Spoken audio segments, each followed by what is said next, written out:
आज मार्केट में क्या करें हिंडनबर्ग की रिपोर्ट के बाद।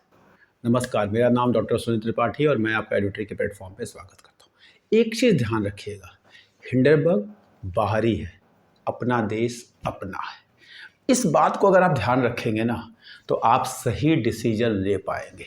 हिंडनबर्ग आएगा जाएगा। हिंडनबर्ग की क्रेडिबिलिटी क्या है, हिंडनबर्ग कौन है, आपको इस बात को समझना पड़ेगा कि अगर आपको सेबी पे विश्वास नहीं, सुप्रीम कोर्ट पे विश्वास नहीं, अगर आपको प्राइम मिनिस्टर पे विश्वास नहीं, अगर आपको प्रेसिडेंट पे विश्वास नहीं, इंडिया के कॉन्स्टिट्यूशन पे विश्वास नहीं, इंडिया के मैकेनिज्म पे विश्वास नहीं, तो फिर आप कुछ नहीं कर पाएंगे।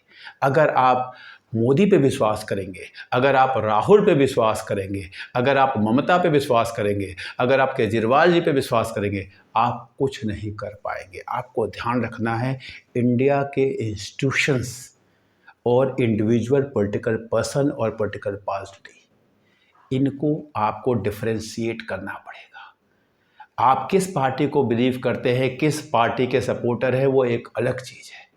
इंडिया अपना है, हमारा देश हमारा है। हमें अपने मैकेनिज्म, हमें अपने इंस्टीट्यूशंस पे विश्वास करना पड़ेगा। अगर आप ये विश्वास नहीं करेंगे तो अल्टीमेटली आप सफ़र करेंगे। ध्यान रखिएगा, हिंडनबर्ग की रिपोर्ट 1 साल पहले भी आई थी। जिन लोगों ने उस समय शेयर बेच दिए जल्दीबाजी में, उनके साथ क्या हुआ, और अगर आपने बेचे थे तो आपके साथ क्या हुआ।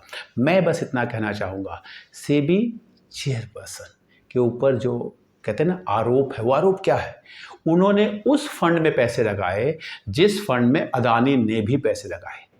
मैंने पता नहीं कौन कौन से म्यूचुअल फंड में पैसे लगाए हैं, और मुझे ये नहीं पता कि उस म्यूचुअल फंड में किसी आईएसआई के एजेंट ने भी पैसे लगाए हो।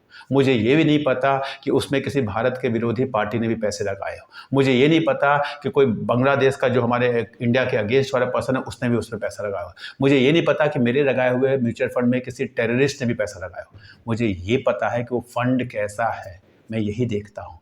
और जो फंड चलाता है वो ये देखता है कि मैं कौन हूँ, मेरी केवाईसी करता है वो। उसे कोई आप सोचिए ज़रा, आप लोगों ने बहुत सारे म्यूचुअल फंड खरीदे होंगे, आप लोगों में से किसी ने पीएमएस खरीदे होंगे। क्या आपको पता है कि उस पीएमएस में, उस म्यूचुअल फंड में किसने इन्वेस्ट किए हैं? आपको ये पता होगा कि वो म्यूचुअल फंड किस कंपनी के शेयर खरीदती है। वो म्यूचुअल फंड लार्ज कैप है, स्मॉल कैप है, क्या कौन उसके एमसी है, कौन उसका प्रमोटर है, ये सब तो आप पता कर सकते हैं। मतलब क्या एलिगेशन क्या है, आप समझो उस एलिगेशन को, कि सेबी चेयरपर्सन ने 2015 में, या उनके हस्बैंड ने 2015 में एक ऐसे फंड में पैसा लगाया था जिसमें अदानी ने भी पैसा लगाया था। क्या लॉजिक है? और इस लॉजिक पे आज मार्केट में हो सकता है तहस नहस हो सकता है उठापटक हो। क्यों? क्योंकि हम तो, पड़ोसी जाके अगर हमें कहता है तुम्हारा भाई ऐसा कह रहा था, तो हम पड़ोसी को थप्पड़ नहीं मारते, हम जाके घर में भाई से लड़ते हैं, क्योंकि हम आम इंसान ऐसे ही होते। पड़ोसी अगर आके हमें कहता है तुम्हारी माँ ने ऐसा कहा, तुम्हारे पापा ने ऐसा कहा, तुम्हारी बहन ने ऐसा कहा, तुम्हारी वाइफ ने ऐसा कहा, तो हम उस पड़ोसी से नहीं लड़ाई करते, हम उस पड़ोसी को थप्पड़ नहीं मारते, हम पड़ोसी से नहीं छूटते, हम अपने माँ से, बाप से, भाई से, बहन से लड़ाई करते हैं। हम आम इंसान हैं, यही हमारी गलती है। प्लीज़ इस बात को समझने की कोशिश करिए, पड़ोसी हमारा नहीं है। हमारे रिलेटिव्स, हमारी मम्मी, हमारे पापा, हमारे भाई, हमारे बहन, हमारी वाइफ, ये हमारे हैं। हमें इन पे ट्रस्ट होना चाहिए। जब तक आप ये नहीं समझेंगे कौन अपना है, कौन पराया है, जब तक आप ये नहीं समझेंगे कि हिंडनबर्ग कौन है और उसकी औकात क्या है। आज आप, अगर आप इंडिया के इन्वेस्टर हैं, तो हिंडनबर्ग को ना औकात दिखा दो कि पता चला मार्केट जो है 800 पॉइंट अप हो गया, तब हिंडनबर्ग को उसकी औकात पता चलेगी कि यार मैं हूँ कौन, मैं हूँ कौन। ये बात आज इंडिया का रिटेलर कर सकता है, और आप उसमें से एक रिटेलर हैं। आज बेचने का नहीं, खरीदने का दिन है, खरीदने का दिन है। इस बात को समझो। मैं आज खरीदूंगा, ये मैं आपको बता रहा हूँ। क्या खरीदूंगा, कब खरीदूंगा, आज के किस लेवल पे जाके खरीदूंगा, वो नहीं बता सकता।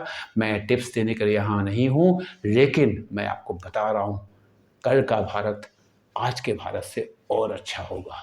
हमसे ज़्यादा तेज कोई ग्रो नहीं कर रहा, हमसे ज़्यादा मजबूत इकोनॉमी किसी की नहीं है, हमसे अच्छा यूपीआई सिस्टम कहीं नहीं है, हमसे अच्छी स्टेबिलिटी किसी देश में नहीं है।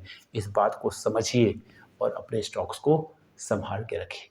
चैनल पे पहली बार आए हैं तो चैनल को सब्सक्राइब करिए। वीडियो अच्छी लगी हो तो प्लीज़ अपने जानने वालों को 9:15 से पहले फॉरवर्ड कर दीजिए, बिकॉज़ अगर आप किसी के 2 रुपए बचाएंगे तो ये भी आपकी एक देश सेवा होगी, ये भी एक आपकी मानव जाति के लिए सेवा होगी। ये करना आज ज़रूरी है।